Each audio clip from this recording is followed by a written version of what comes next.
Bonsoir.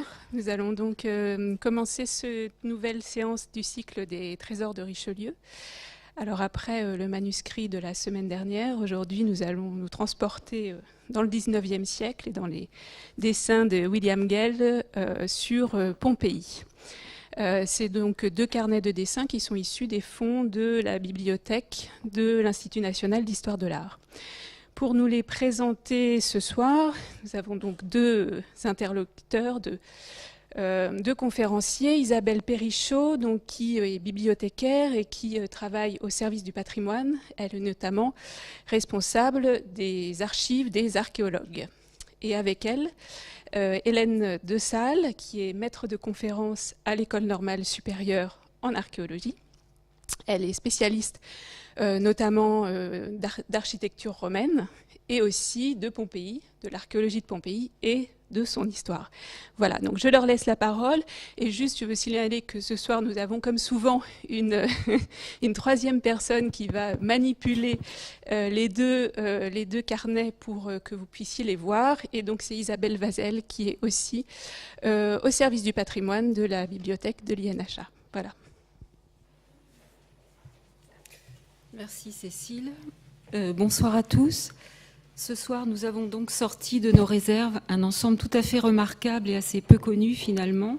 Il s'agit de 2 recueils de dessins réalisés sur le site de Pompéi entre 1801 et 1829 par le dessinateur et topographe anglais William Gell.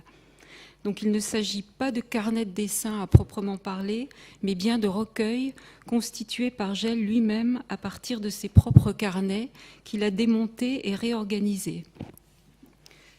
Donc le premier recueil renferme des dessins exécutés avant 1819 et est intitulé Pompéi Published.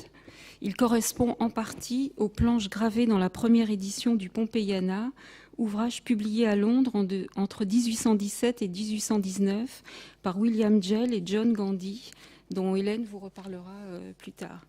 Le second recueil, lui, fait état de découvertes postérieures et reprend quelques dessins réalisés en 1801. Il est resté pratiquement totalement inédit. Donc vous verrez ce soir qu'au-delà de leur qualité artistique, ces documents ont un réel intérêt archéologique, puisqu'ils témoignent très précisément de l'état des monuments au moment de leur découverte, mais aussi de l'avancée des fouilles sur le site de Pompéi au début du XIXe siècle. Ils offrent également un intérêt historique et quasi sociologique, puisqu'à travers eux, il est possible de saisir en partie le milieu culturel napolitain de l'époque, milieu dans lequel gravitaient nombre d'artistes et d'antiquaires européens au moment où l'archéologie se constitue comme discipline.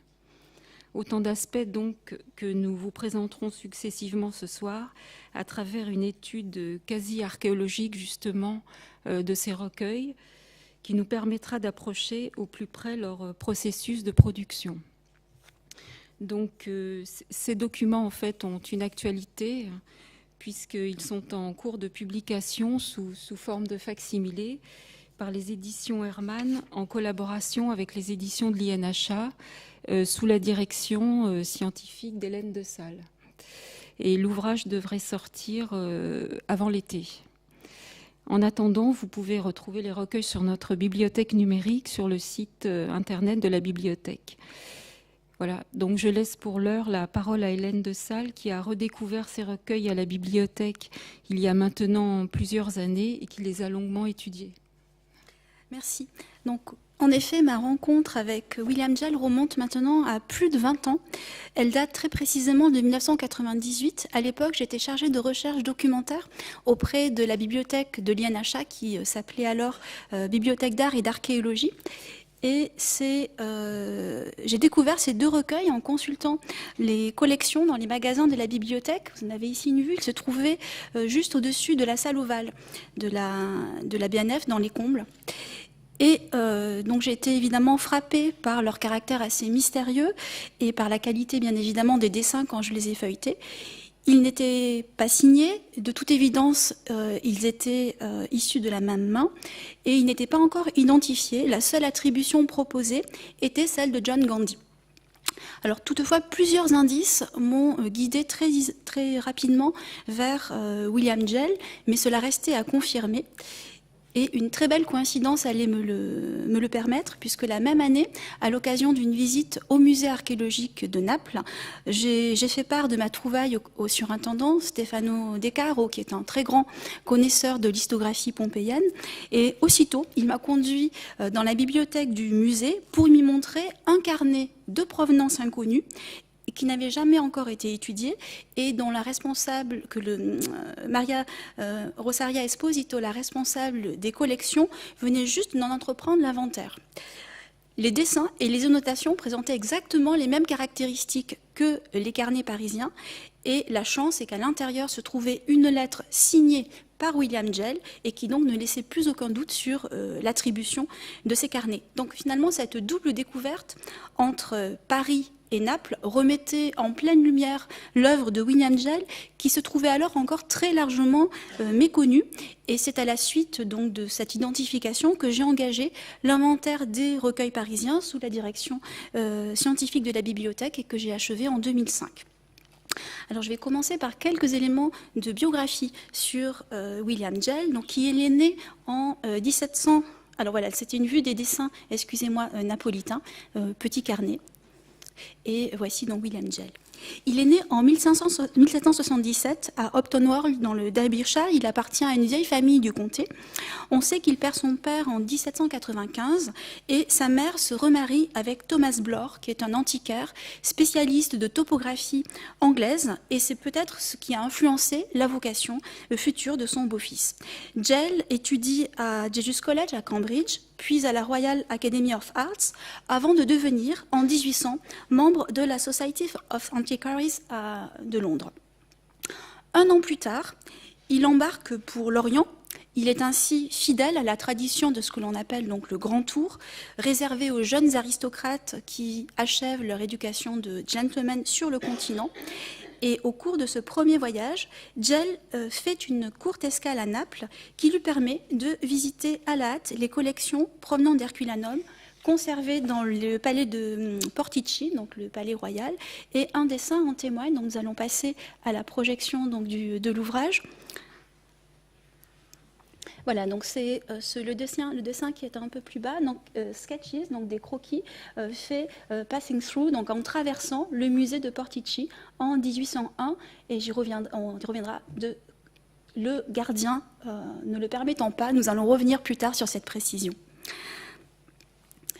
Ensuite, il va, donc à l'issue de ce voyage, il va poursuivre sa route et il découvre les sites archéologiques de Grèce et d'Asie mineure, exerçant ses qualités d'observateur et de dessinateur aux côtés de deux autres architectes, John Gandy et Francis Bedford. Il réalise plusieurs ouvrages de vulgarisation qui lui assurent très rapidement une célébrité de ce qu'on appelle un topographe. Il se définit ainsi lui-même, c'est-à-dire quelqu'un qui est capable de restituer très rapidement, par des vues, des croquis en perspective, la configuration des sites. Il est élu membre de la Royal Society à Londres. Il est aussi membre d'une société très importante, une société savante, la Society of Dilettanti, en 1807. Et pour le compte de cette société, il ne va cesser de voyager jusqu'en 1813, en suivant différentes expéditions liées à la découverte des civilisations antiques. Et il continue toujours à poursuivre un rythme très soutenu de publications, à la fois sur la Grèce, les îles Ioniennes et l'Asie mineure. Bon, c'est tout un pan de l'activité de Gell que nous n'aurons pas l'occasion d'évoquer aujourd'hui. En 1814, il est récemment honoré du titre de chevalier et il prend le chemin de l'Allemagne et de nouveau de l'Italie avec Richard Capel-Craven, une personnalité sur laquelle nous allons revenir. Tous deux sont les chambellans de la princesse de Galles, Caroline de Brunswick, qui est l'épouse répudiée du futur roi George IV. Et à partir de ce moment-là, Gell va partager son temps entre Rome et Naples. Il revient pour un court séjour en Angleterre en 1820, puis il s'établit définitivement à Naples, qui devient vraiment sa ville de prédilection. Il se consacre alors pleinement à la connaissance des sites de Campanie et privilégie avant tout l'étude de Pompéi. Avec John Gandy, c'est aussi une personnalité sur laquelle nous allons revenir, son ancien partenaire en Asie mineure, qui est aussi un membre de la Society of Dilettanti, il publie en 1817 l'ouvrage de référence Pompeiana. Alors c'est important, c'est un point important à souligner parce qu'à part un très bref article de William Hamilton, il s'agit de la première publication consacrée à Pompéi en langue anglaise. Et son succès va être immédiat, ce qui explique aussi les rééditions successives de l'ouvrage, et ça va contribuer notamment à développer la pompéianomanie dans les décors et l'architecture de l'Angleterre victorienne. Alors dans cette édition donc de 1817 de Pompeiana, Gell assure intégralement les illustrations, mais il participe aussi au texte, alors que John Gandy se charge de suivre le travail de gravure et d'édition depuis Londres.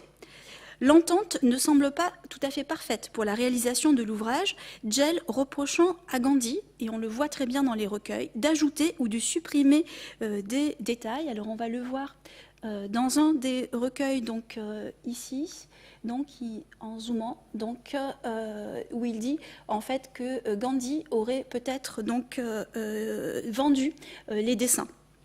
D'avoir donc sold or lost by Gandy. Donc il semble visiblement qu'il perde totalement confiance en son collaborateur. On peut aller jusqu'au folio. Voilà, Gandy ici, takes of this. Voilà, donc Gandy lui a pris le dessin. Et puis donc, par la suite, on a un autre dessin où il dit que très clairement, Gandy ne l'a jamais rendu et l'aurait peut-être donné à quelqu'un ou vendu à Londres. Et de fait, j'ai pu retrouver un des dessins au British Museum. Alors, si on peut aller voir un autre encore. Donc c'est tout à fait intéressant ces recueils parce qu'on a aussi tout le dialogue en fait qui se entre Gell et ses collègues, comme on le verra encore. Donc là, c'est dans une vue du forum. Et il agite Original Lost by Gandy. Et il a rajouté après, vous le voyez, au crayon à papier, or sold. Donc l'original perdu par Gandy ou vendu par la suite. Ça ne laisse guère de doute sur l'entente entre les deux personnages. Donc c'est finalement seul, en 1832, qu'il prendra en charge une deuxième édition de Pompeiana, mais qui est tout à fait différente puisqu'elle rencontre des nouvelles découvertes qui sont réalisées sur le site. En parallèle de ces recherches pompéiennes, alors on va repasser, s'il vous plaît, à l'ordinateur. Donc Gell poursuit aussi une activité de publication assez importante, à la fois sur la topographie de Rome et du Latium, avec donc un ouvrage qui va sortir avec son collègue Nibi. Donc si on peut repasser à l'ordinateur pour... voilà, merci. Donc il sort, et là aussi c'est un autre pan de son activité que nous n'allons pas aborder aujourd'hui, pour se concentrer plutôt sur Pompéi. En 1830, la Society of Dilettanti le nomme, donc je le cite en anglais, Resident Minister Plenipotentiary à Naples. C'est une sorte de correspondant diplomatique. Ce poste est important parce qu'il vient consacrer les fonctions de médiateur culturel qu'exerce Gell entre l'Angleterre et l'Italie, mais cela consacre aussi ses compétences, puisque désormais sa connaissance des sites et des cultures antiques lui vaut une très large notoriété dans le milieu des antiquaires européens. Une riche correspondance en témoigne que j'ai pu consulter notamment à la British Library et correspondance notamment avec l'égyptologue Jean-François Champollion. Donc une activité très intense. À Naples, il anime les rencontres culturelles avec un antiquaire et diplomate, William Drummond, et avec son ami intime, Richard Keppel Craven, qui l'accompagnera jusque dans ses derniers instants. Donc on a là son portrait. C'est aussi un aquarelliste topographe, comme Gell, qui est l'auteur de 2 ouvrages, vous en avez un ici, sur la Campanie antique et l'Italie du Sud. Très bien intégré au monde de la cour, Gell est invité à des déjeuners de la famille royale à Pompéi. Alors il faut imaginer pour cela une véritable mise en scène mondaine des fouilles, comme on peut le voir sur cette peinture un peu plus tardive, 1859, mais c'était cette représentation qui était très fréquemment pratiquée par la famille royale sur le site. Gell lui-même organise de fréquentes visites et des réceptions à Pompéi pour le milieu aristocratique britannique. Isabelle y reviendra. On sait qu'il habite par sa correspondance le quartier très animé de Chiaia à Naples. La correspondance qui lui est adressée indique le Palazzo Ferrandina sur le Largo Ferrandina. Donc le Largo est encore identifiable à Naples. Le Palazzo reste assez imprécis. On sait ensuite qu'il déménage et qu'il habite Piazza Santa Teresa à Chiaia. Donc la place en tant que telle n'existe plus, mais on a la rue, donc c'est toujours le même quartier. Et pour vous donner une image justement sur le Largo Ferentina, de ces grands palais aristocratiques napolitains, voici donc le palais Caracciolo di Torella sur le Largo Ferentina de la fin du XVIIIe siècle. Selon plusieurs témoignages, sa maison représentait un point de rencontre très chaleureux et toujours recherché par les voyageurs curieux d'archéologie. J'en donnerai un seul exemple. Edward Bulwer Lytton, donc en 1833, est accueilli par Gell, qui lui fait visiter Pompéi. Et ce dernier, en signe de reconnaissance, lui dédie son roman, donc The Last Days of Pompeii, les derniers jours de Pompéi, qui s'ouvre par une dédicace à William Gell. Alors, ayant toujours souffert de la goutte, il va perdre peu à peu ses facultés en 1835 et il meurt le 4 février 1836. Il n'aura pas le temps d'achever son dernier volume sur Pompéi, qui était principalement consacré aux peintures pariétales. Il a été enterré dans le vieux cimetière protestant napolitain de Santa Maria della Fede, dans le caveau de ce personnage, la mère de Richard Keppel-Craven, Elisabeth, margrave d'Ansbach, qui a vécu à Naples de 1819 à 1828 et qui a légué à son fils Richard cette grande villa qui se trouve sur le Posillipo, Villa Craven, dite aussi Villa Rae, et dans laquelle on peut supposer que Gell a été aussi accueilli. Abandonné en 1892, le vieux cimetière protestant de Naples a été déplacé dans le secteur moderne de la Doganella et on peut encore y voir le monument attribué à la famille Craven et à Gell. J'en viens maintenant aux conditions de visite de Pompéi et aux modalités de relevé que, en filigrane, l'analyse de ces recueils nous permet de retracer. Le long séjour napolitain de Gell lui donne l'opportunité d'être un des meilleurs observateurs de l'évolution des fouilles à Pompéi. Le site, je le rappelle, est découvert en 1748. Il n'est accessible aux visiteurs qu'à partir des années, disons, 1765, et il devient progressivement une étape majeure du Grand Tour en Italie, alors que s'estompe progressivement l'intérêt pour Herculanum. Car pour la première fois à Pompéi, les visiteurs sont confrontés à l'expérience d'appréhender, dans des conditions de conservation tout à fait exceptionnelles, une ville tout entière, de l'organisation de ses bâtiments à l'intimité de ses habitations. Avant de se rendre à Pompéi, depuis Naples, les voyageurs feront une courte escale à Portici, dans le palais royal de Portici, dans ce qu'on appelle l'Herculanense Museum royal, le musée d'Herculanum. L'accès, donc Herculanum se trouve là, et Pompéi. L'accès au musée, comme aux ruines, reste soumis à la délivrance d'une autorisation royale qui reste réservée aux personnalités les plus illustres. Dans tous ces lieux, il faut savoir que les notes et les dessins sont strictement interdits, car c'est l'Academia Herculanense, c'est une académie royale fondée en 1755 qui détient le monopole de toutes les publications sur les découvertes issues des fouilles. Donc il faut imaginer une atmosphère de secret mêlée, donc voici une vue du palais de Portici. Il faut imaginer, et j'en ai choisi quelques illustrations, donc vraiment une atmosphère de secret, de suspicion pour ces premières visites des sites. Les voyageurs sont toujours accompagnés de gardiens, ce qu'on appelle les ciceroni, mais leur inattention ou leur corruption, dans certains cas, n'ont pas pu, on a des témoignages qui le rapportent, n'ont pas pu empêcher la réalisation de premiers dessins qui sont esquissés de façon clandestine, puis repris de mémoire. J'ai choisi ici quelques illustrations de l'abbé de Saint-Non, donc qui voyage peu avant Gell à Pompéi. Donc on est ici dans la villa de Diomède. Vous avez un gardien qui est en train de jouer avec son chien, et le personnage à l'arrière est en fait un architecte avec son grand folio qui se cache derrière une colonne pour pouvoir réaliser ses dessins.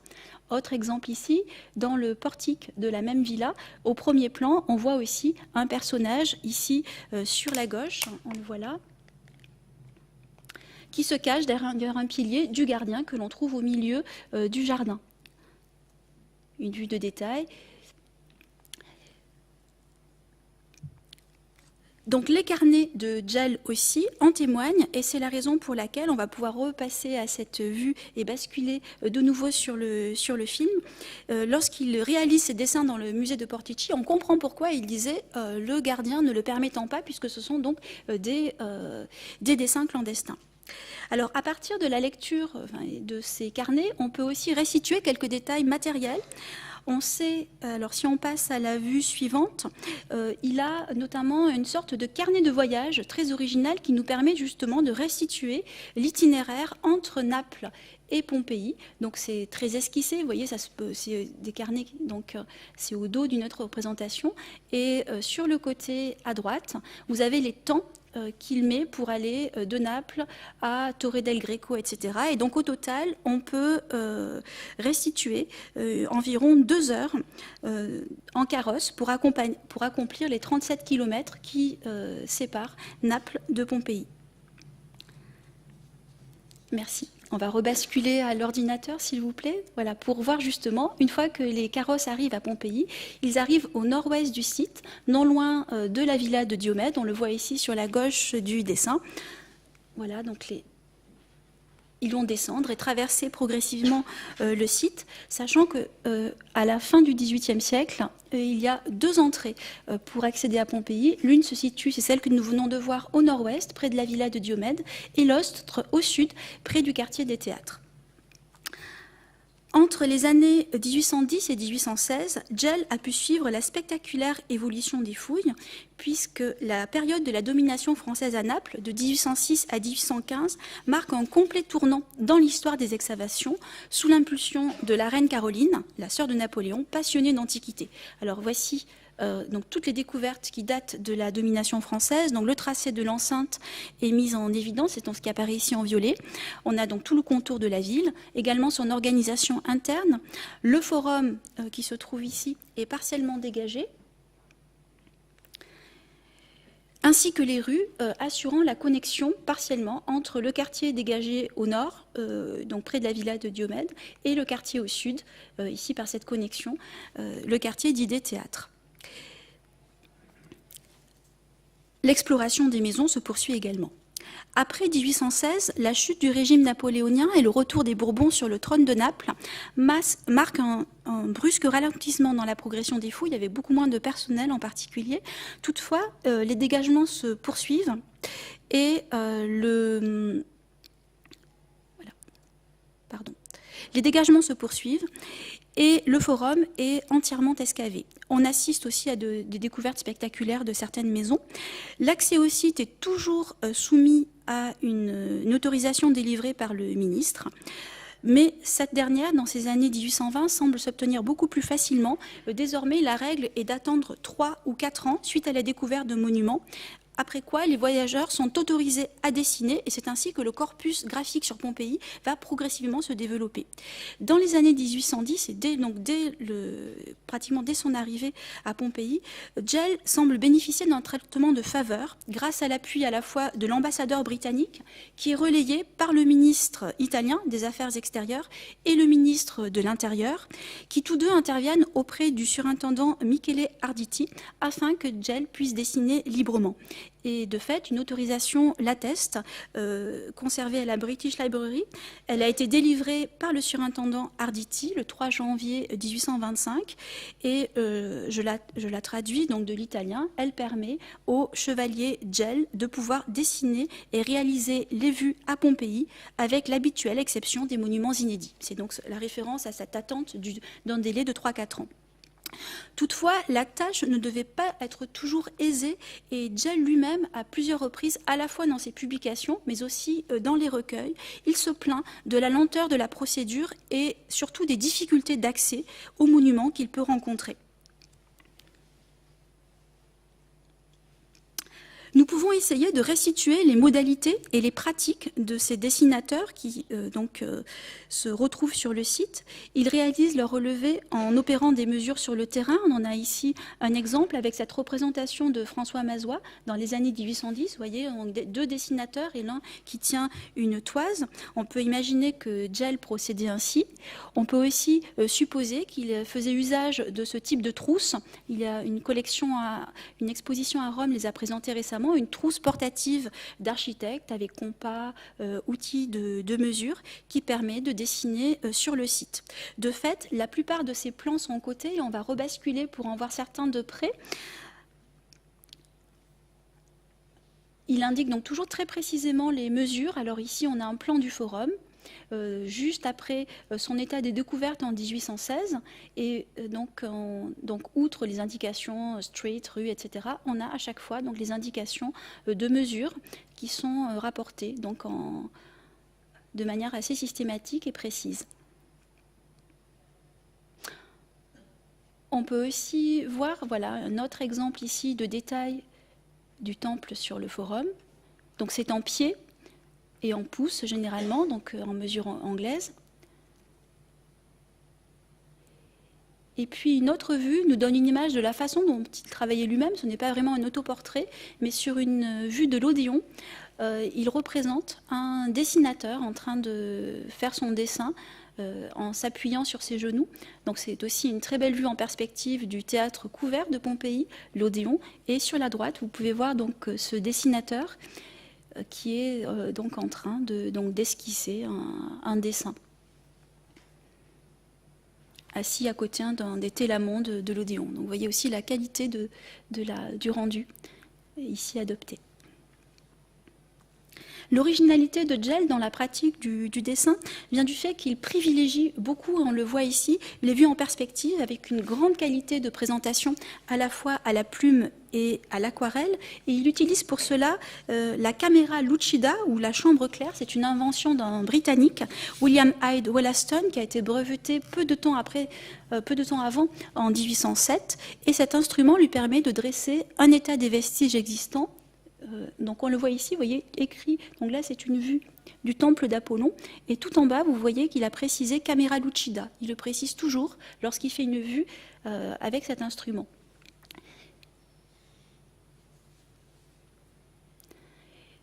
Ça lui permet de dresser une sorte de photographie dans le lieu, en étant très fidèle à la perspective, mais aussi d'en restituer, on en verra quelques exemples, de restituer l'état qu'il peut imaginer des différents monuments. On va rebasculer à l'ordinateur pour voir voilà ce à quoi ressemble ce caméra lucida. C'est un outil portatif. On sait par sa correspondance qu'il était parfois amené à le prêter. Donc c'est un instrument qui se compose d'un prisme qui projette sur un écran une image que le dessinateur vient suivre en suivant les contours au crayon. Donc ainsi les lignes de perspective sont toujours assez justes. Donc voilà pour le contexte de réalisation des dessins sur le site, et je repasse à présent la parole à Isabelle qui a étudié de très près la matérialité des recueils mais aussi leur provenance. Donc on suit le parcours des recueils jusqu'à la fin du XIXe siècle. Donc, à sa mort, survenue en février 1836, Gell légua une grande partie de ses biens et notamment tous ses dessins à son ami intime Richard Capel Craven. On sait exactement comment furent conservés les dessins grâce à une lettre de Craven datée du 17 avril 1836, soit quelques semaines seulement après la mort de Gell. La lettre est adressée à leur amie commune, Lady Blessington. Donc voici un portrait de Lady Blessington peint par Thomas Lawrence. Donc Gell et Craven l'avaient connue à Naples dans les années 1820 où elle résidait également à ce moment-là. Donc c'était une romancière qui par son mariage appartenait au milieu aristocratique anglais. Elle tenait salon et était liée à de nombreux poètes et écrivains de l'époque, notamment Byron, qu'elle avait également d'ailleurs connu en Italie. Donc les deux amis Gell et Craven fréquentaient son salon napolitain. Et Gell lui organisait souvent ses fameuses visites sur le site de Pompéi. Lady Blessington appréciait beaucoup sa compagnie et disait de lui qu'il était son meilleur causeur. Donc dans cette lettre, Craven évoque les derniers instants de William Gell et déclare son intention de garder près de lui tous les souvenirs laissés par son compagnon. Il dit avoir déposé les dessins dans 2 cabinets précieux, à l'exception de la série des voyages en Grèce destinée au British Museum et rangée à part dans une caisse. Donc nos recueils restèrent donc en la possession de Craven, donc serrés dans ses meubles à l'abri des regards jusqu'à sa mort, survenue en 1851. À sa mort, il laisse à son tour une grande partie de ses biens à son secrétaire particulier, un Italien du nom d'Andrea Pasquini. Il lui légua notamment une grande demeure au sud de Naples. Et plus intéressant pour nous, la série des dessins et carnets italiens de William Gell, dont faisaient partie nos recueils. On sait peu de choses sur cet Andrea Pasquini. On pense qu'il conserva les dessins de son vivant et que ce fut plus probablement l'un de ses héritiers qui dispersa l'ensemble plus tard, à la fin du XIXe siècle, en le revendant sur le marché antiquaire de Naples. C'est donc vraiment à cette époque-là, à la fin du XIXe siècle, qu'on perd la trace de nos recueils. Néanmoins, on voit ressurgir à Rome, au tout début du XXe siècle, dans la toute nouvelle British School, un certain nombre de carnets italiens de William Gell. Alors cette série concerne essentiellement la topographie romaine. Nos recueils n'y sont pas, mais on y trouve quand même un carnet de notes et de croquis de Pompéi conservé maintenant aux États-Unis, au Getty. Donc vous l'avez ici à l'écran avec un relevé de la fameuse mosaïque Cave Canem découverte en 1824. Donc c'est un petit carnet très semblable à celui qui est conservé au musée archéologique de Naples. Et donc il est tout à fait possible qu'à l'exemple de cet ensemble acquis par la British School, ensemble qui n'avait sans doute pas quitté l'Italie, nos recueils restèrent eux aussi un moment sur place, peut-être à Naples même. Reste à savoir maintenant comment et quand ils sont entrés à la bibliothèque. Alors, avec ma collègue Isabelle Vazel, il nous a fallu enquêter un certain temps pour rassembler quelques éléments de réponse. Donc, à la bibliothèque, les recueils appartiennent à notre collection de manuscrits. Ils sont cotés MS 180.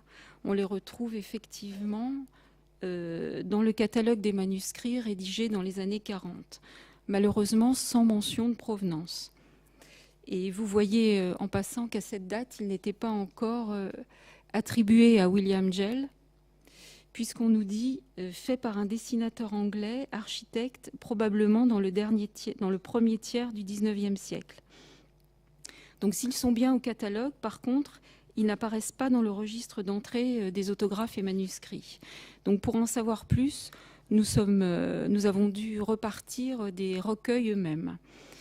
Alors, ils ne portent aucune marque d'appartenance, comme cela arrive parfois, mais en y regardant de plus près, et là on va repasser au film, on trouve sur la page de titre du volume 1 une cote barrée, donc 9R1 en haut à droite, qui correspond à une ancienne cote d'ouvrage imprimé. Donc, on peut donc dire qu'avant d'être traités en manuscrit, les recueils avaient été considérés chez nous comme des livres, ce qui explique leur absence au registre d'entrée des autographes et manuscrits. Donc, ce n'est pas exceptionnel, et d'ailleurs, ce n'est pas le seul manuscrit de notre collection à avoir changé de statut. Là, on va repasser à l'informatique. Voilà. Par exemple, ici, le MS 195, qui porte également, donc en haut à droite, une ancienne cote imprimée. Voilà. Donc on pense que toutes ces recotations ont eu lieu à la fin des années 30, au moment du déménagement de notre bibliothèque, de la bibliothèque d'art et archéologie, dans les locaux de la rue Michelet. Donc, à partir de toutes ces informations, nous avons poursuivi notre enquête avec Isabelle dans les anciens catalogues et registres d'entrée des imprimés. Et nous avons effectivement retrouvé nos recueils au catalogue général auteur à l'entrée Pompéi, puisqu'encore une fois, les recueils n'étaient pas attribués à William Gell, et ils étaient donc considérés comme anonymes et étaient entrés au premier mot du titre. Donc là, nous les voyons à l'image, au milieu de la page. Et on voit que ce sont eux, là, sans aucun doute, puisqu'on nous dit Pompéi, 2 volumes de croquis et dessins du début du XIXe siècle. Alors ce catalogue est un petit peu particulier parce qu'il ne se présente pas sous forme de fiches, mais comme une suite de registres alimentés au fur et à mesure du traitement des ouvrages par le bibliothécaire. Cette page de catalogue ne nous donne donc pas de date d'entrée ni de provenance, mais elle est très intéressante car elle nous permet de savoir en gros quels ouvrages ont été traités en même temps. Donc on peut le supposer arriver en même temps à la bibliothèque. Donc vous voyez que juste au-dessus de nos recueils, on a l'ouvrage en fait le plus récent qui date de 1911. Il correspond à un volume de la collection L'Italie monumentale que Doucet achetait régulièrement, généralement des parutions. Nous pouvons donc supposer que les recueils sont arrivés à la bibliothèque à peu près en même temps, en tout cas au plus tard en 1912, puisque c'est à cette date qu'est entré l'avant-dernier ouvrage de la page, Gli ornati delle pareti, un recueil de gravures publié à Naples en 1808, et que l'on retrouve bien ici sur notre registre d'entrée des imprimés à la date du 10 juin 1912. Voilà, donc à partir de tous ces éléments, on peut donc avancer que nos recueils ont très certainement été acquis autour de 1911-1912. Mais comment sont-ils arrivés à la bibliothèque ? En l'absence de traces dans les registres d'entrée, nous ne pouvons émettre que des hypothèses. Donc avant-guerre, c'est la grande époque de la bibliothèque d'art et archéologie, fondée au tout début du XXe siècle par Jacques Doucet. Donc vous avez ici un portrait. Donc dans cette bibliothèque ouverte au public en 1909, Doucet, comme il le disait lui-même, souhaitait réunir les documents, imprimés, estampes et photographies nécessaires à l'étude de l'art de tous les temps et de tous les pays. Pour ce faire, il s'était entouré d'une équipe de spécialistes qui établissaient des bibliographies et achetaient ou faisaient acheter en France et à l'étranger les ouvrages et documents repérés. Alors bien sûr, cette équipe prospectait et achetait beaucoup en Italie. On peut donc supposer que nos recueils ont été acquis directement là-bas à cette époque. Donc Doucet avait là-bas plusieurs intermédiaires, par exemple Émile Berthaud, directeur de l'Institut français de Florence. Il y envoyait aussi quelquefois son précieux collaborateur René Jean, engagé en 1908, dont le contrat précisait bien que si les besoins de la bibliothèque le nécessitaient, il devait être prêt à se déplacer. Donc, vous avez là à l'écran une lettre de Jacques Doucet conservée à la BNF, adressée à René Jean, datée du 2 juin 1908, qui précise justement ses conditions d'embauche. Donc là, voici dans quelles conditions vous entreriez chez moi comme bibliothécaire le 1er septembre prochain. Et plus loin, il est bien entendu que si les besoins de la bibliothèque nécessitaient votre départ à l'étranger pour une vente, des livres à acheter, des recherches à faire, vous êtes à ma disposition pour y aller. René Jean voyageait donc pour le compte de la bibliothèque et l'on sait par une autre lettre datée du 3 septembre 1912 qu'il était en Italie durant l'été de cette année-là, soit peut-être au moment où ont été acquis les recueils. Nous avons donc là une première piste. Sinon, Jacques Doucet voyageait lui-même très souvent dans toute l'Europe. Lors de ces voyages, il n'hésitait pas à courir les librairies et acheter des documents. Et on sait donc par 2 lettres adressées à René Jean, qui sont également conservées à la Bibliothèque nationale de France, et datées cette fois de mars 1911, qu'il séjournait à cette date à Naples, au Grand Hôtel du Vésuve. Donc vous avez là à l'écran une de ces lettres écrite sur du papier à en-tête de l'hôtel, et à côté une vue du Grand Hôtel du Vésuve situé face à la baie de Naples, d'ailleurs non loin du palais de William Gell. Alors à cette date, en mars 1911, Doucet venait de perdre la femme qu'il aimait et comme il le dit lui-même dans cette lettre, il traînait son ennui dans la ville. Mais cela ne l'empêchait pas, comme à son habitude, de courir les librairies et de faire ses acquisitions. Puisque dans la première lettre, il écrit notamment « J'ai pris chez Broggi des catalogues, mais celui de Naples est épuisé ». Et dans la seconde, on apprend qu'il a envoyé un paquet à René Jean, puisqu'il lui dit ici « Défaites le paquet, prenez les livres venant de la bibliothèque et entrez les nouveaux et rangez les photos ». Alors évidemment, pour nous, la tentation est grande d'imaginer que nos 2 recueils, finalement, soient dans ce fameux paquet. Voilà. Donc, bon, on va revenir maintenant aux recueils eux-mêmes et on va les examiner de plus près. Voilà, donc au film. Donc tout d'abord la reliure. Donc c'est une reliure plein cuir en maroquin rouge à grain long. Donc là on voit bien le grain long.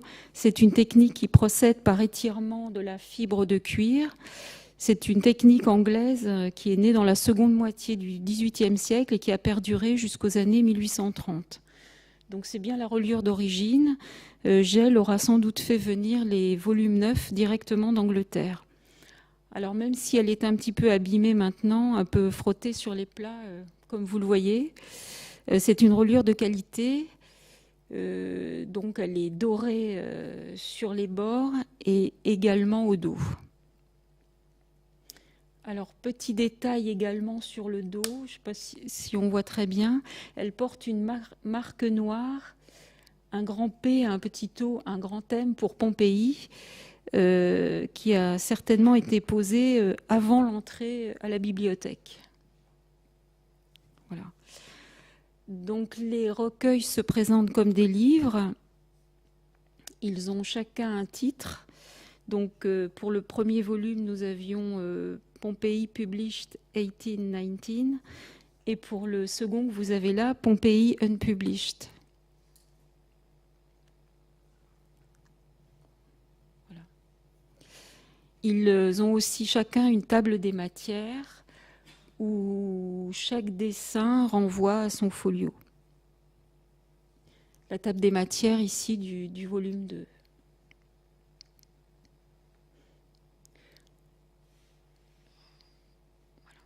Donc à l'intérieur, il renferme plus de 360 dessins très variés. Donc on va feuilleter quelques pages. Donc des vues paysagères.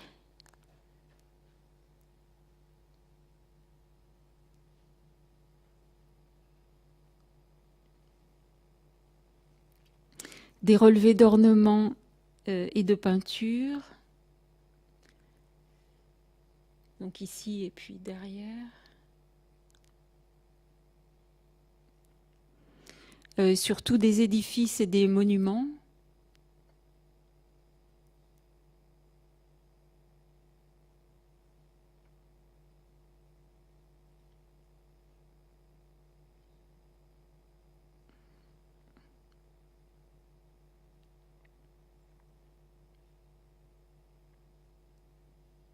Donc là, avec une reconstitution du forum, hein, c'est ça, oui. Voilà. À la caméra lucida. À la caméra lucida. Bon. Voilà. Et il y a aussi quelques plans, donc des plans de monuments comme ici ou des plans du site de Pompéi.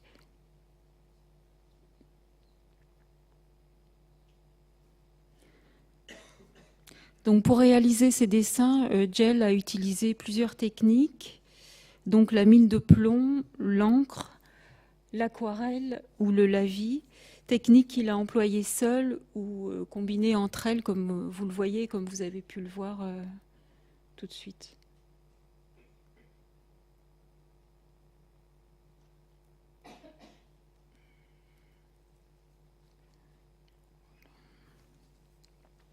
Donc la plupart des dessins sont légendés sur le dessin eux-mêmes ou sur le feuillet, comme vous le voyez.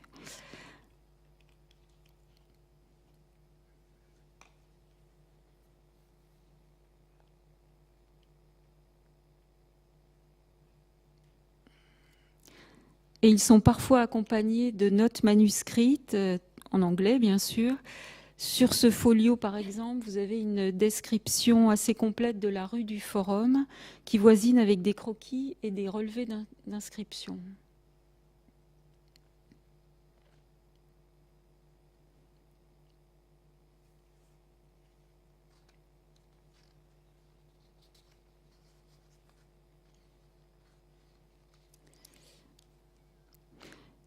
Et il y a également quelques feuilles volantes insérées entre les pages qu'on laisse bien évidemment en place. Ici, un calque représentant un plan.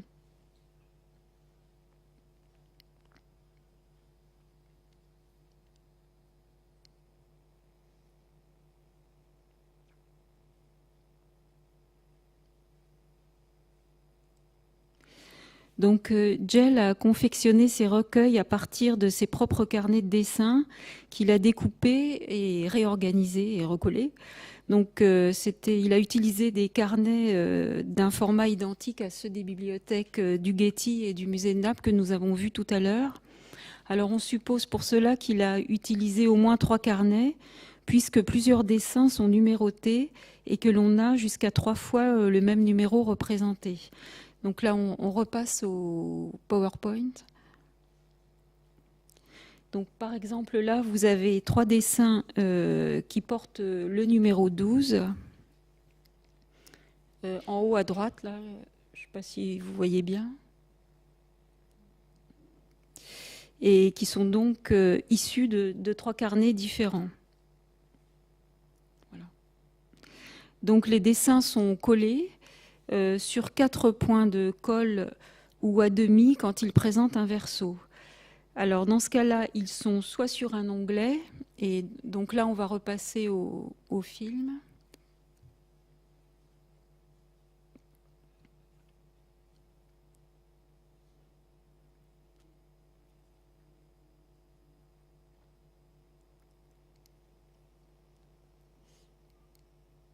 Voilà.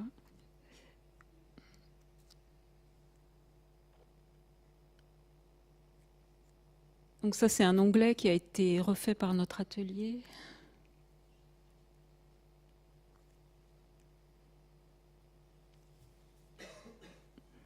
Soit fixé sur un ou 2 points de colle,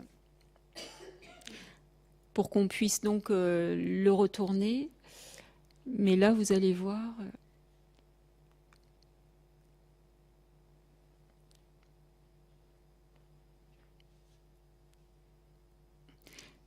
c'est quand même beaucoup moins maniable.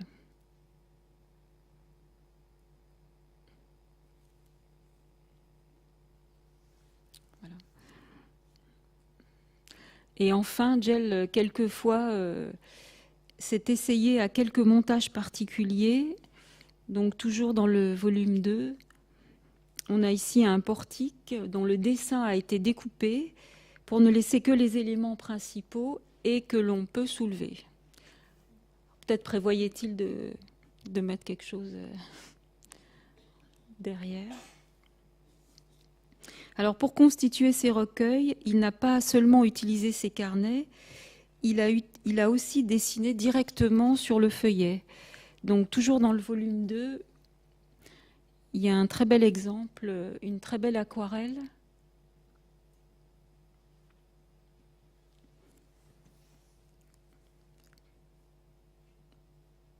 Qui reproduit une peinture trouvée à Stabie et conservée au musée de Naples.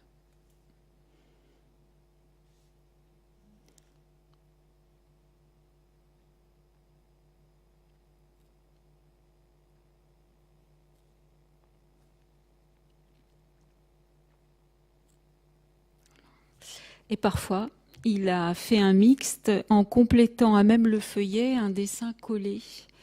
Donc là, dans le volume 1, un bel exemple représentant la voie des tombeaux.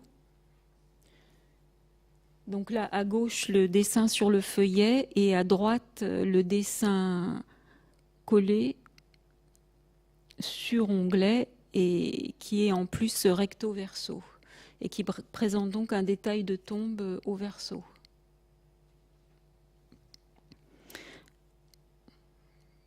Enfin, dans les recueils, il y a également des dessins qui ne sont pas de la main de Gel, mais dont Hélène vous reparlera tout à l'heure. Donc, la publication des recueils nous a donné l'opportunité d'examiner de plus près leur réalisation par Gel, puisque nous avons dû effectuer quelques interventions matérielles sur les montages des dessins, notamment démonter puis remonter certains dessins présentant des versos pour qu'il soit possible de les photographier et restaurer quelques onglets. Alors, ce travail a été effectué par notre atelier de reliure et de restauration. On va repasser au PowerPoint. Donc là, une très belle photo de l'atelier avec du gros matériel. Donc, au premier plan, une cisaille et au fond, une presse en fonte. Donc, c'est un atelier qui a été créé au tout début du XXe siècle et qui est à l'origine celui de la Bibliothèque centrale des musées nationaux, qui était donc installée au Palais du Louvre et qui a rejoint l'INHA en 2016. Donc je voulais juste vous montrer rapidement 2 interventions faites par notre atelier sur les recueils. D'abord le démontage d'un dessin. Donc là, vous voyez que notre collègue restauratrice essaye de décoller le dessin à la spatule sur le recto, puis sur le verso. Donc comme la colle résistait, elle l'a légèrement humidifié au pinceau, non pas avec de l'eau, mais avec de la colle. Donc c'est une colle spéciale qui est utilisée pour l'encollage, mais aussi pour le nettoyage des traces de colle. Donc ici, vous voyez qu'elle travaille sur le verso. Donc elle humidifie légèrement le point de colle et en même temps, elle tire doucement le feuillet pour faciliter le décollage. Et donc une fois que le dessin est décollé, il est posé sur du buvard pour être séché. Donc maintenant, la confection d'un onglet. Donc le dessin a été décollé, photographié, donc ça c'était pour la publication. Et il faut maintenant le remonter donc, sur onglet. On travaille d'abord sur le verso. Donc le dessin est posé sur un buvard à l'endroit où l'on va monter l'onglet.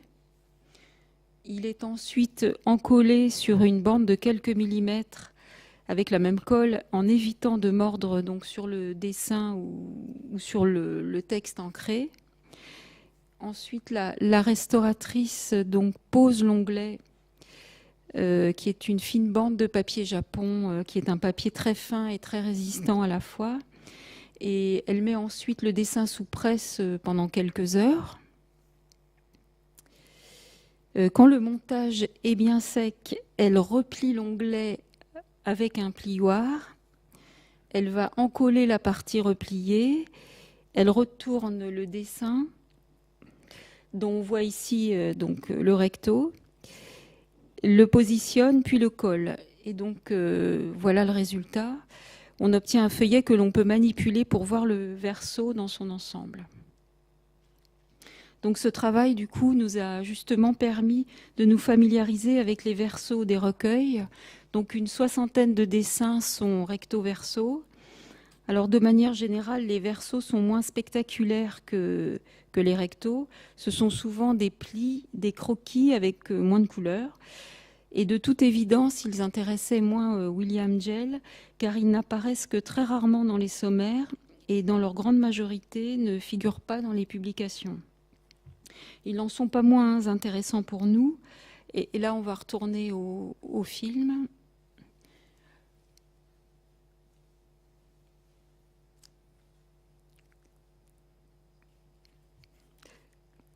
Au verso, voilà.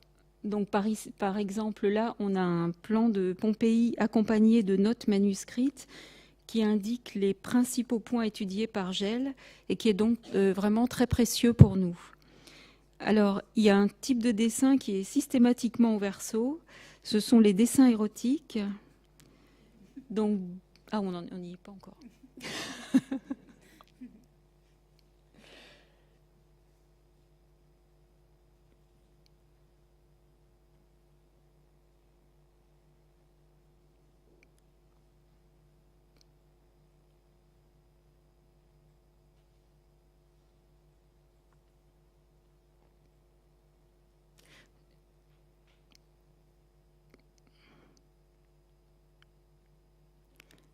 Donc là, on change de volume.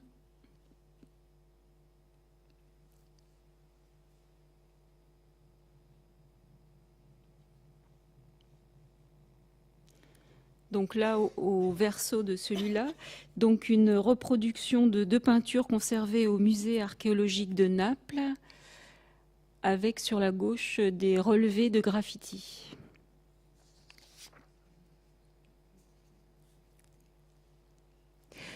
Donc souvent, dans ce type de dessin, Gell précisait au recto qu'il y avait derrière le feuillet des figures indécentes. Par exemple, à l'envers du feuillet là, que nous venons de voir, on trouve cette inscription « This is not to be lift up ».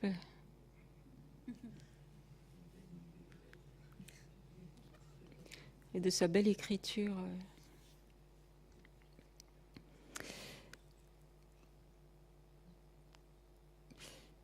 Et c'est aussi le cas pour ce dessin qui porte donc au recto la mention Indecent Figures in Brickwork.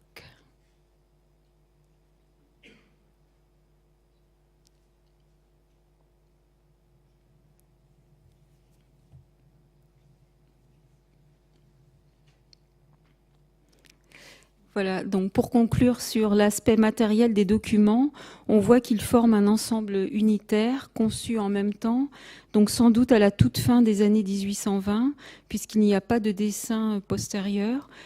Pour constituer ces recueils, Gell a soigneusement sélectionné ces dessins, donc en distinguant ceux publiés de ceux qui ne l'étaient pas. Alors la qualité des reliures et des dessins choisis, le soin apporté au montage et à la présentation indique qu'il avait dans l'idée de montrer ces recueils. On se souvient qu'il recevait beaucoup et qu'il organisait des visites du site de Pompéi. On peut donc penser que ces recueils étaient destinés à être vus par ses hôtes de passage qu'il accueillait volontiers dans son palais de Naples ou sur le terrain, donc sur le site de Pompéi. Maintenant, à l'apport de ces deux recueils, tout d'abord, leur composition même témoigne des échanges que Gell entretenait avec le milieu culturel européen. Donc il faut véritablement les envisager comme un vecteur de sociabilité, comme le suggérait à l'instant Isabelle. En effet, même si la grande majorité des dessins est produite de la main de Gell, on a plusieurs plans ou des reproductions de peintures qui ont été collées en indiquant le nom d'un autre auteur. Je n'en citerai que quelques-uns.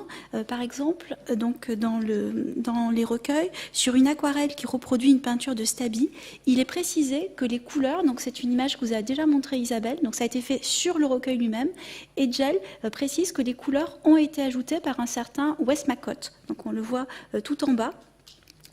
Colors by Westmacott. Donc ça veut dire qu'il a fait auprès de Gell lui-même, et on peut l'identifier au sculpteur Richard Westmacott, qui était aussi un membre de la Society of Dilettanti, professeur à la Royal Academy de Londres. Donc un sculpteur, on a aussi, et ce sont les plus présents, des architectes britanniques dans le recueil. Je pense en particulier à Thomas Leverton Donaldson, qui est aussi l'auteur d'un ouvrage sur Pompéi, qui est un personnage important pour l'Angleterre, puisqu'il est le premier titulaire d'une chaire d'architecture à Londres, University College, et qui est aussi le fondateur du très prestigieux Royal Institute of British Architects. Et on a un des plans de Donaldson, donc c'est je crois au feuillet 46, qui est un plan d'une maison, la maison de Pansa à Pompéi, une très grande maison, et donc il indique en latin Gell Pansa aedem Donaldsoni. Donc il cite, il reprend mais c'est bien de Donaldson qu'il s'agit ici, et donc peut-être complété par Gell lui-même au niveau des cotes, mais en tout cas on a vraiment ici tout un système d'échange que l'on peut retrouver en suivant ces recueils. Alors nous voyons aussi, on l'a vu avec les dessins érotiques, que le dessin donne lieu donc aussi parfois à des petits traits d'humour, au-delà de ces collaborations que Gell a su susciter. Et on le voit notamment sur une des représentations d'un des recueils, où Gell reproduit de façon assez académique un des arcs du forum, et il va lui rajouter une petite figure qui n'est guère romaine. Vous le voyez ici sur le trait à gauche, puisqu'on n'a pas les décors de cet arc, une fée carabosse qui chevauche l'arc sur le forum. Donc voilà, beaucoup de petits clins d'œil comme ça dans ces recueils qui montrent que c'était aussi un personnage donc, qui recevait, qui échangeait, et on le sent très bien aussi en les feuilletant. Donc Gell constituait véritablement une figure d'autorité pour tous ces privilégiés qui effectuent leur grand tour en Italie. Pour vous donner une idée, dans les années 1820, on en dénombre à peu près 15 000. Et il faut aussi rappeler qu'en ce qui concerne Naples, depuis la fin de la domination française, les Britanniques y affluent toujours plus nombreux. À partir de 1815, Naples devient une véritable capitale de l'archéologie, et c'est aussi pour eux un lieu de villégiature. Ce que l'on peut aussi déceler dans ces recueils, ce sont les liens que Gell entretient avec les antiquaires italiens. On va repasser au PowerPoint. notamment avec le directeur des fouilles de Pompéi et d'Herculanum depuis 1828, qui est Carlo Bonucci. Alors c'est quelqu'un qui fait part de son admiration pour Gell dans le guide qu'il va éditer sur Pompéi, qui est publié en français en 1830, auparavant en italien.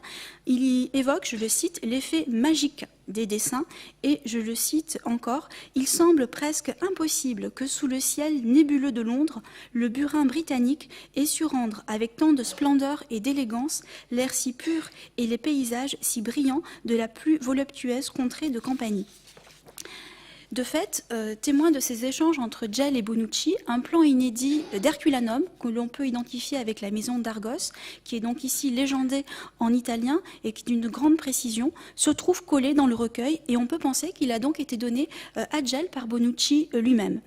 À l'inverse, on voit, alors là c'est peut-être pas très lisible, mais on voit donc sur un des dessins manquants que Gell a sans doute remis lui-même un dessin, ici en l'occurrence donc le Temple d'Isis, given to Bonucci. Ces notes attestent aussi qu'il était en contact avec l'architecte français François Mazois, dont l'œuvre constitue une référence tout à fait incontournable au même titre que les publications de Gell. Tous deux inspirent les voyageurs qui effectuent leur grand tour en Italie. Tous deux constituent aussi un double modèle pour les architectes lauréats du prix de Rome qui viennent travailler à Pompéi et qui devaient livrer leurs envois à l'Académie de France. Donc Mazois a un statut particulier puisqu'il est appelé par la reine de Naples, Caroline Murat. Il dessine l'intégralité du site entre 1809 et 1819.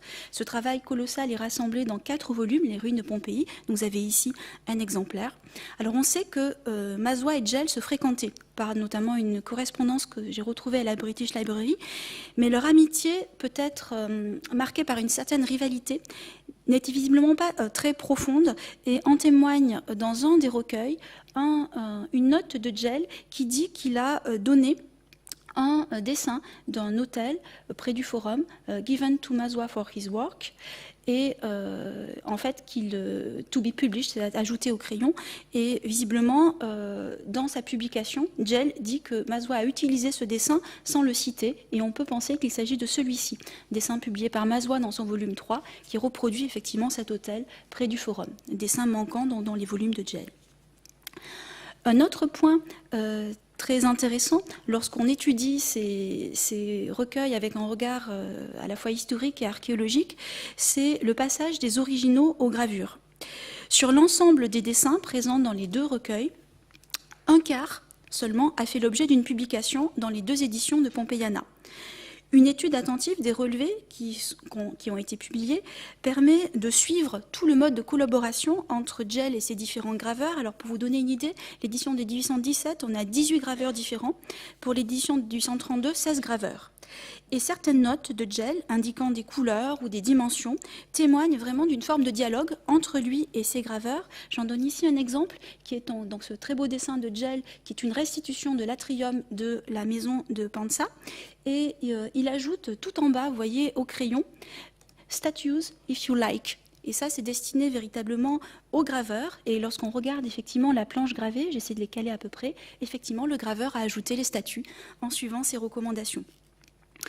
Dans certains cas, l'écart entre les dessins originaux et les gravures publiées est assez important et il attire l'attention dans la mesure où je crois que ces 2 types de rendus répondent à des intentions qui sont assez différentes. Les croquis, les aquarelles sont vraiment l'œuvre d'un antiquaire qui est soucieux de toujours décrire par le dessin ce qu'il voit et de garder trace de tous les objets. Les gravures, donc là on a un exemple, c'est une vue de la porte d'Herculanum et de la nécropole attenante. Les gravures, elles, développent une image beaucoup plus pittoresque dans le goût de l'époque qui est destinée à restituer une impression visuelle et à satisfaire une imagination romantique des visiteurs. Souvent, les effets de nuages sont accentués pour rappeler peut-être la présence du Vésuve. On a des animaux ici, des personnages qui sont ajoutés. Donc, ce sont des petits ouvrages, ces gravures qui pouvaient être consultées par les voyageurs sur le site, mais aussi par ce qu'on appelait des voyageurs plus sédentaires, qui s'appelaient les armchair travelers, qui, eux, ne font que découvrir les sites depuis chez eux en les feuilletant, et en feuilletant dans ces illustrations toujours très suggestives. Enfin, je voudrais insister sur le regard très original que nous livrent ces recueils sur Pompéi. L'ensemble des dessins se démarque par son caractère, donc on l'a souligné, vraiment exceptionnel, puisqu'il permet de restituer un état des fouilles très précis entre 1801 pour les premiers dessins, qui sont plutôt tirés donc, du musée de Portici, jusqu'en 1829, si l'on s'en tient aux dates indiquées par Gell, mais aussi à celles qui peuvent être restituées, déduites de la progression des fouilles. Donc, vous avez ici le plan qui reporte tous les monuments qui sont reportés par William Gell dans ses recueils. Donc, j'ai tenté l'identification systématique des 367 dessins, parfois assez difficile parce que Gell n'indique pas toujours la localisation. Donc, ils reproduisent un très vaste choix de bâtiments, les tombeaux, les portes de la ville, les murailles, les rues, le forum, les thermes aussi, les théâtres tout au sud, et bien sûr les maisons et les boutiques. Donc vous avez ici donc les édifices qui sont représentés en détail, qui apparaissent en rouge, où Gell va produire un plan, une reproduction de peinture, et puis en bleu, les points que j'ai indiqués, c'est la position de dessinateur par les vues en perspective. Et c'est justement ces vues en perspective qui distinguent Gell de ses contemporains architectes. En effet, il n'utilise presque jamais les modes de représentation canoniques, tels que les plans, les coupes, les élévations. Et lorsqu'on essaie de regarder à l'intérieur du recueil la distribution des dessins, elle est en cela assez significative, puisque les vues en perspective sont très majoritaires. Elles représentent le tiers des dessins. On a 102 vues en perspective, le plus souvent à la caméra Lucida. Et bien après, les reproductions de peintures pariétales. Ici, un exemple d'une perspective sur le forum, du côté de la basilique, donc les édifices municipaux, côté sud, avec donc une vue, une esquisse de ce que Gell a pu observer, et puis l'exercice de la vue restituée, de la restauration, comme il l'appelle, où il essaie de retrouver donc, son état dans l'Antiquité. Et c'est ainsi que Gell reste fidèle à sa dénomination de topographe, qui restitue la configuration d'un lieu, d'un bâtiment, en quelque sorte son esprit. Alors, il s'intéresse tout particulièrement au témoignage de la vie quotidienne et de l'habitat. La reproduction des ornements et des peintures pariétales, même quelques détails, par exemple ici sur ces colonnes de couleurs, l'impression que produisent les couleurs occupe une place privilégiée dans ces représentations, mais il y a aussi d'autres éléments qui attirent son attention, beaucoup plus de la culture matérielle, en particulier des objets, des techniques de construction et des structures plus utilitaires. Je vous ai mis ici l'exemple d'une cuisine, la cuisine de la maison de Salluste, une boutique, un commerce alimentaire et puis même un escalier que Gell reproduit de façon assez systématique. Par les sujets qu'il choisit, c'est donc vraiment un regard original qui nous est livré sur toute la culture matérielle de Pompéi. Et en cela, il s'éloigne des relevés présentés par les architectes et les dessinateurs français de la première moitié du XIXe siècle, qui, à la suite de François Mazois, vont reproduire des séries assez identiques en termes de plans et de sections, et en choisissant toujours les mêmes édifices. Je soulignerai un dernier point qui est celui de la vision de l'archéologue, c'est que l'ensemble des relevés produits par Gell présente aussi un grand intérêt pour nous lorsqu'on étudie Pompéi, puisqu'ils sont consacrés à des édifices qui, pour la plupart, ont été excavés dès les années 1760 et qui se trouvent dans l'état présent fortement érodés ou alors altérés par les restaurations successives qu'ils ont connues.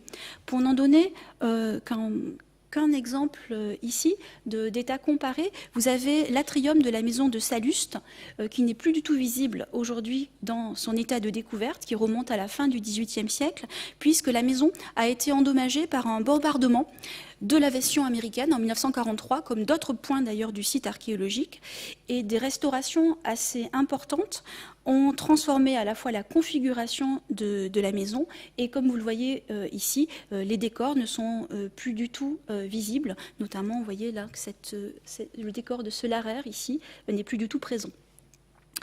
L'intérêt donc de ces aquarelles originelles est donc tout à fait de premier ordre pour nous, parce qu'ils indiquent des détails, des couleurs, surtout dans le cas de fresques qui sont donc dégradées ou disparues. Un exemple précisément de fresque, on est ici dans une chambre de la maison dite du Narcisse. Vous avez l'état en 2005 et puis le relevé que dresse Djel. Alors c'est un relevé qui montre aussi la façon dont il travaille, puisque vous voyez qu'il n'a représenté que la moitié de la peinture, puisque c'était la chaîne opératoire qu'il envisageait avec ses graveurs. Comme c'était une peinture symétrique, le graveur n'avait plus qu'à reproduire l'autre côté. Et donc on reconnaît ici le détail, donc ici de la corniche, l'emplacement, vous voyez, complètement érodé des panneaux jaunes. Et donc il s'agit bien de cette maison, mais ça a été une longue recherche pour arriver à l'identifier. Djel lui-même était conscient de la vocation patrimoniale de ces relevés à plusieurs reprises, à la fois dans les recueils par différentes notes, mais aussi dans ses publications, surtout dans celle de 1832. Il justifie ses recherches parce qu'il relève vraiment d'une urgence de la situation. Avec une grande lucidité, il rappelle la dégradation rapide des monuments et des fresques, et nous allons rebasculer sur le film pour en voir un dernier exemple, et il note presque toujours les changements de couleur et de substance des fresques. Il a ce sens de l'évolution de la matière. Il indique ici par exemple que cette peinture, qui a été fouillée en 1819, qui était rouge, s'est déjà transformée en marron avant, donc peu avant, donc fouillé en février, avant septembre, le rouge avait déjà évolué en marron. Alors d'ailleurs, à tel point que cette peinture, je ne suis pas parvenue à la localiser, je sais exactement la rue où elle se trouvait, mais elle est totalement effacée aujourd'hui, donc je n'ai pas pu la repositionner dans son contexte topographique. Voilà pour ce panorama. Donc pour conclure sur ces recueils et sur leur intérêt, donc dans ces deux carnets, les dessins sont vraiment une forme de quête de connaissances et d'interprétation archéologique. C'est ainsi que Djel les a conçus. Ils constituent aussi le seul moyen pour l'époque de reproduction à la fois des architectures et des décors. Et ce qui nous a beaucoup intéressé, c'est qu'on voit aussi que ces dessins sont au centre d'un réseau de collaboration, d'échanges, et révèlent aussi de cette façon le développement d'une archéologie scientifique qui est en pleine formation, en plein développement dans cette première moitié du XIXe siècle. Alors il est peut-être significatif que Djel disparaisse 4 ans après l'invention de la photographie. Et sur les sites archéologiques, c'est alors cette nouvelle technique qui va prendre progressivement le relais des vues en perspective, ces vues de topographe qu'il a exercées, puisqu'elle ouvre à des moyens de représentation beaucoup plus immédiats. C'est donc précisément cette évolution des pratiques qui nous incite à parcourir ces recueils de dessins comme, vous l'avez compris, autant d'itinéraires dans une Pompéi qui est restée jusqu'alors inédite, qui est totalement figée dans son état du début du XIXe siècle, tel que nous ne pouvons plus la voir aujourd'hui, et que nous espérons vous avoir fait partager. Merci de votre attention.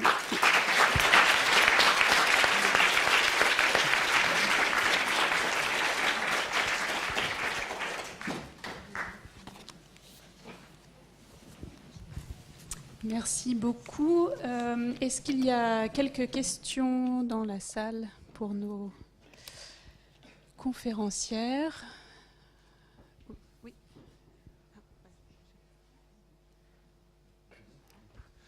Oui, vous avez parlé tout à l'heure de l'édition des facsimilés. Est-ce que les facsimilés vont reproduire aussi ces effets de recto verso sur les vignettes? Non, malheureusement, c'est pas. Alors, je ne sais pas si l'éditrice est. Est-ce que tu veux répondre à cette question? C'était un choix avec l'éditeur. Malheureusement, on n'en avait pas les moyens. Mais Marianne Dautré, c'est une occasion de la présenter, de la remercier pour le suivi très attentif qu'elle a fait de cette publication. Je lui laisse le soin de vous répondre. Les dessins ont été retournés quand même. Donc on voit le recto et le verso, c'est indiqué, mais on ne pourra pas le montrer comme recto verso. En fait, ça fera 2 images séparées. Si j'ai bien répondu. Mais c'était une réelle question, en effet, oui. Ce qui a posé de grandes difficultés. Je crois qu'il y a une autre question ici.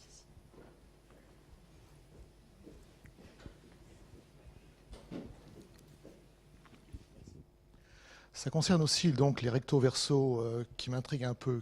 60, ce n'est pas un nombre significatif, mais c'est quand même assez important. Est-ce qu'ils sont venus dans le recueil par le hasard des découpages ou est-ce qu'il y avait une logique derrière, d'après vous? Une fonction logique?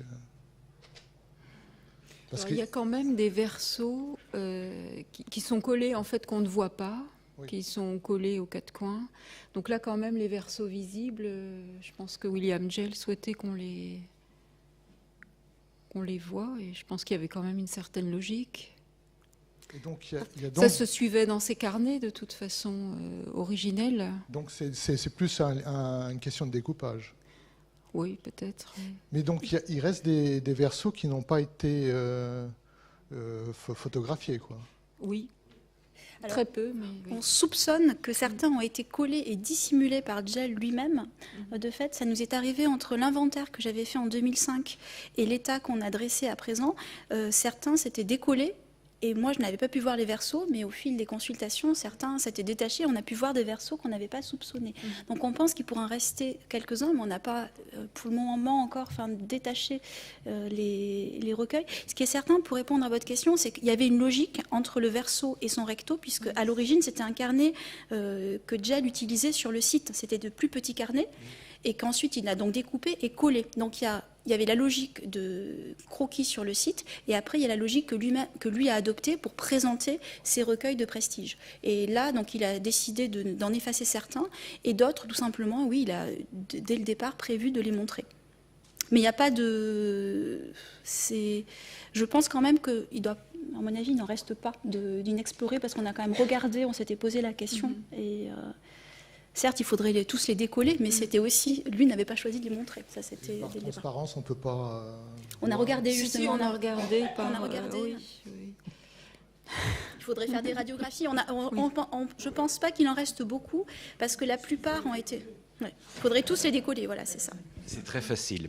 Écoutez, merci beaucoup, parce que vraiment c'est fascinant ce voyage dans cette Italie dessinée, et surtout j'étais très surpris par l'honnêteté intellectuelle. Je ne connaissais pas votre auteur, on attend avec impatience la publication, et surtout la Chambre claire, le fait qu'il en parle, c'est rarissime à l'époque, parce que vous l'avez dit, elle était brutée en 1807. Déjà, Milan a fait un compte-rendu dans le magasin encyclopédique, il en parle, il l'a fait utiliser par ses dessinateurs, mais il n'en parle jamais. Et jusqu'à, vous avez cité aussi Gigante, qui utilise beaucoup la Chambre claire, il n'en parle jamais. C'est une sorte de honte, presque comme s'ils étaient dépréciés, s'ils utilisent la Chambre claire. Et vraiment, lui, le fait qu'il en parle, qu'il le dit, c'est qu'il a prêté, c'est qu'il a emprunté, parce qu'évidemment, souvent dans des recueils d'artistes, il y a des dessins d'autres artistes, mais ils ne le disent pas. Lui, vraiment, il a une sorte de manie. Ça, c'est son œuvre, en fait. C'est des carnets qu'il même s'est amusé à découper, peut-être le soir à Naples, il n'avait rien à faire, donc il passait son temps comme ça, parce que c'est vraiment exceptionnel par rapport à d'autres artistes ou d'autres carnets. C'est vraiment un peu un cas unique, non, pour Pompéi. Parce qu'il y a beaucoup de dessins d'archéologie, mais comme ça, recomposés, c'est quand même extraordinaire. Oui, parce qu'en fait, ce qu'il faut avoir à l'esprit, c'est que c'était souvent, on ne travaille que sur des dessins isolés. Et là, ce que nous a légué Gell, c'est vraiment un montage et un présentoir. Il faut les envisager comme ça. Mais pas pour la publication, parce qu'il les avait déjà publiés. Non, c'était vraiment pour les montrer aux personnes. Oui. Et de fait, je pense que la caméra Lucida était quelque chose qu'il utilisait. Alors, loin de la cacher, il a montré, je pense même qu'il a appris à certains... membres, disons à son cercle proche, il leur a appris à l'utiliser. On sait par une lettre qu'il échange avec Lady Blessington qu'il avait prêté la caméra Lucida à l'amant de Lady Blessington, qu'il a gardée pendant plus de 5 jours, et Gell ne supporte pas. Il veut absolument la retrouver pour pouvoir dessiner. Donc c'était sans doute aussi une forme de sociabilité, de montrer les dessins, de montrer les instruments qu'il utilisait. C'était une vision aussi assez mondaine du dessin, mais qui constitue un support scientifique. Merci.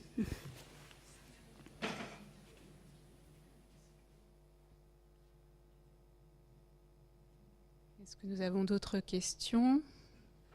Non. Eh bien alors encore merci pour cette conférence. Donc maintenant, comme d'habitude, vous pouvez vous approcher pour voir d'un peu plus près les recueils. Et la prochaine conférence est le 16 avril, une conférence concert de Schubert, voilà, dans 15 jours.